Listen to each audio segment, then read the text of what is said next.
परमेश्वराची स्तुती असो. सियोनमध्ये देवाच्या समोर उपस्थित राहण्यासाठी.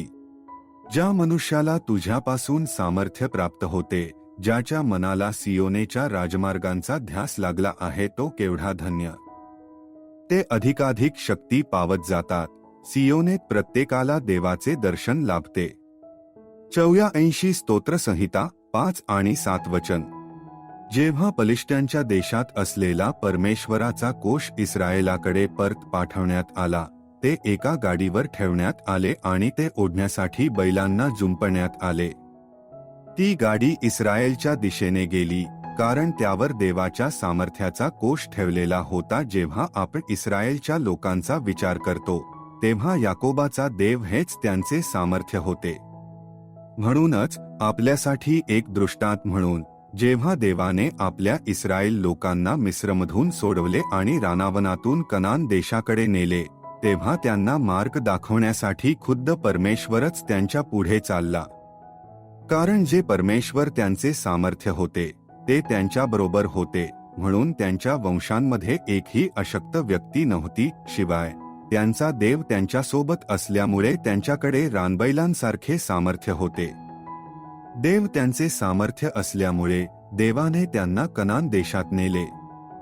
त्याचप्रमाणे आपल्या आध्यात्मिक जीवनात आपण नेहमीच प्रभूमध्ये बलवान राहिले पाहिजे आणि त्याच्या सामर्थ्याने जगले पाहिजे. त्यानंतर जरी जीवनाकडे नेणारे प्रवेशद्वार अरुंद आणि मार्ग संकुचित असला, तरी देव आपल्या हृदयात सियोनकडे जाणारे महामार्ग निर्माण करेल. अशा प्रकारे दुःख किंवा सुस्कारा यांशिवाय आपण आनंद व हर्ष प्राप्त करू आणि शाश्वत आनंद व आनंदाच्या गाण्यांसह सियोनकडे वाटचाल करू. पण जर आपण देवापासून दूर गेलो, तर आपण कमकुवत होतो, कारण देव मग आपल्यासोबत राहत नाही. जेव्हा इस्रायलची मुले प्रवासात थकली आणि अशक्त झाली, कारण देव त्यांच्यासोबत नव्हता, तेव्हा देवाची भीती बाळगणाऱ्या अमालेकाने येऊन त्यांच्या मागील बाजूस असलेल्यांवर, म्हणजेच त्यांच्या मागे राहिलेल्या सर्व अशक्त लोकांवर हल्ला केला. त्याचप्रमाणे जर आपण आध्यात्मिकदृष्ट्या कमकुवत झालो, तर आपला शत्रू सैतान, जो कोणाला गिळंकृत करता येईल याचा शोध घेत फिरत असतो, तो आपल्यालाही गिळंकृत करू शकतो. जीवनाच्या प्रवासात आपला विनाश करण्यासाठी शत्रू वाटेत दबा धरून बसलेला असू शकतो. म्हणून आपल्यासाठी योग्य मार्ग शोधण्याकरिता आपण उपवास आणि प्रार्थना केली पाहिजे. आणि परमेश्वराची वाट पाहत आपले बळ नव्याने प्राप्त करून आपण चालताना थकणार नाही, धावताना दमणार नाही आणि गरुडाप्रमाणे पंख पसरून सियोनच्या दिशेने झेप घेऊ. ज्या मूर्खाच्या कष्टाने तो स्वतःच थकून जातो, त्याला नगराकडे जाणारा मार्गही माहीत नसतो. कशी माणसे जेव्हा राहण्यायोग्य नगर सापडता भटकत असतात, तेव्हा आमचे सामर्थ्य असलेला देव आम्हाला योग्य मार्गाने नेतो, जेणेकरून आम्ही वस्ती करण्यायोग्य नगरापर्यंत पोहोचू शकू. जेव्हा आपण एक शमुवेलचा 6वा अध्याय विचारात घेतो, तेव्हा गाडी ओढणाऱ्या गायी सरळ महामार्गावरून इस्रायेलच्या दिशेने गेल्या. याचे कारण म्हणजे त्या गाड्यावर परमेश्वराच्या सामर्थ्याचा कोश होता. म्हणून जर आपण परमेश्वराचा आणि त्याच्या सामर्थ्याचा शोध घेतला, तर आपणही सियोनकडे जाणाऱ्या महामार्गावरून प्रवास करू शकू.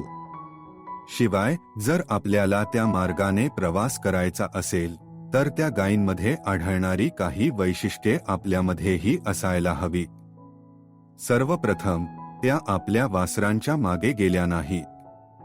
देव हेच आपले सामर्थ्य आहेत आणि तेच आपल्याला मार्गदर्शन करत असल्यामुळे आपण मुलगा किंवा मुलगी यांच्यावर देवापेक्षा अधिक प्रेम करत नाही. आपण इतर सर्वांपेक्षा देवाला अधिक प्रेम करतो. दुसरे म्हणजे तो कापणीचा हंगाम होता आणि पेंढा व चारा उपलब्ध असल्याची त्यांना जाणीव होती, त्यामुळे अन्नाच्या शोधात ते शेतात वळले नाहीत.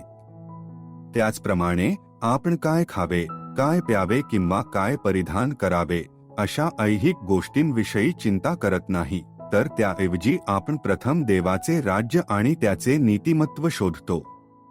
अब्राहमाप्रमाणेच देव तरतूद करेल आणि काळजी घेईल या विश्वासाने आपण पुढे वाटचाल करतो. तिसरे म्हणजे त्या चालताना हंबरत होत्या. आपल्या देहातील जीवनाच्या काळात येशूने मोठ्या आक्रोशासह व अश्रूंसह देवाकडे प्रार्थना व विनंत्या केल्या. त्याचप्रमाणे मानवपुत्रासमोर उभे राहण्यास पात्र ठरण्यासाठी आपण सदैव जागृत राहून प्रार्थना करू शकतो. चौथे म्हणजे ते उजवीकडे किंवा डावीकडे वळले नाहीत. आपण देवाच्या सर्व आज्ञांचे पालन करत असल्यामुळे आपण त्याच्या वचनापासून उजवीकडे किंवा डावीकडे भरकटत नाही. देव जेव्हा आपली हृदय विशाल करतो तेव्हा आपण त्याच्या आज्ञांच्या मार्गावर धावतो. त्याच्या आज्ञा शेवटपर्यंत पाळून आपण अनंत काळात प्रवेश करू. म्हणूनच आपल्या आयुष्यात आपण एका सामर्थ्याकडून दुसऱ्या अधिक मोठ्या सामर्थ्याकडे वाटचाल केली पाहिजे. तरच आपण सियोनमध्ये देवाच्या समोर उपस्थित राहू शकतो. यासाठी काही गोष्टींकडे आपण लक्ष दिले पाहिजे. अधर्मात जगणाऱ्या कोणालाही बळ मिळणार नाही, कारण आमच्या अधर्मांनी आमच्यात आणि आमचे सामर्थ्य असलेल्या देवामध्ये दुरावा निर्माण केला आहे. आपल्या अधर्मामुळे आपली शक्ती क्षीण होते आणि आपण थकतो. जेव्हा देव आपली सर्व पापे दूर करून आपल्याला शुद्ध करेल तेव्हाच आपण सामर्थ्यवान होऊन त्या नगरात जाऊ शकू. अशा प्रकारे देव आपल्याला त्या नगरात वस्ती करायला लावेल. दुसरे म्हणजे प्रभूचा आनंद हेच आपले सामर्थ्य आहे. याजक एजराच्या काळात एका विस्तीर्ण जागेत जमलेल्या लोकांना नियमशास्त्राचा अर्थ समजावून सांगितला जातो. त्यांनी तो नियमशास्त्र ग्रंथ स्पष्टपणे वाचून दाखवला, त्याचा अर्थ समजावून सांगितला आणि लोकांना ते वाचन समजण्यास मदत केली. जेव्हा त्यांना नियमशास्त्र समजले तेव्हा त्यांना आपल्या पापांची जाणीव झाली आणि त्यांनी रडतरडत ती कबूल केली. ज्यांनी शोक केला होता त्यांना सांगण्यात आले की काळजी करू नका, कारण प्रभूचा आनंद हेच तुमचे सामर्थ्य आहे. कारण हा दिवस प्रभूसाठी पवित्र आहे आणि देवाने तो पवित्र मानला आहे.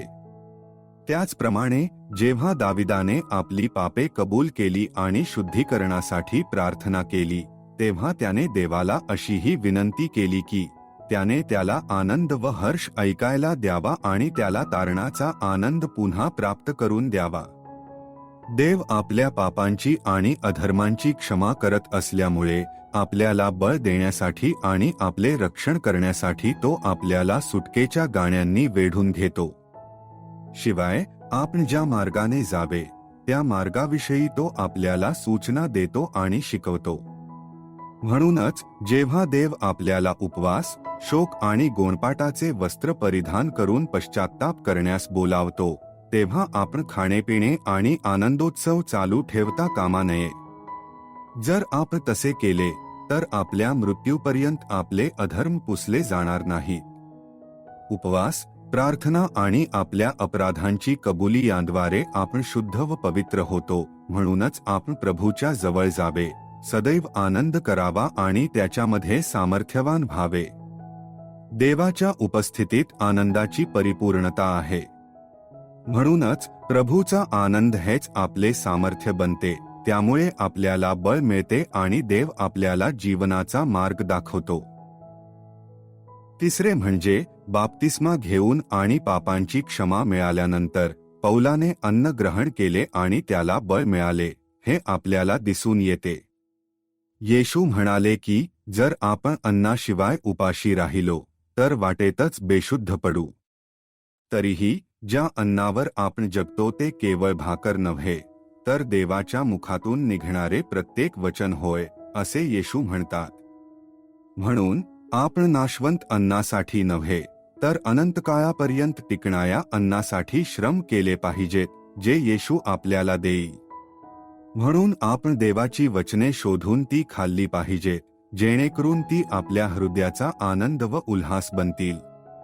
प्रभूचे न्यायनिवाडे जे देवाचेच शब्द आहेत ते सोन्यापेक्षा, बावनक्षी सोन्याच्या राशींपेक्षा इष्ट आहेत. ते मधापेक्षा, मोहोळातून पाझरणाऱ्या मधापेक्षा गोड आहेत. त्यांच्याद्वारे आपल्याला चेतावणी मिळते आणि ते पाळण्यात मोठा मोबदला आहे.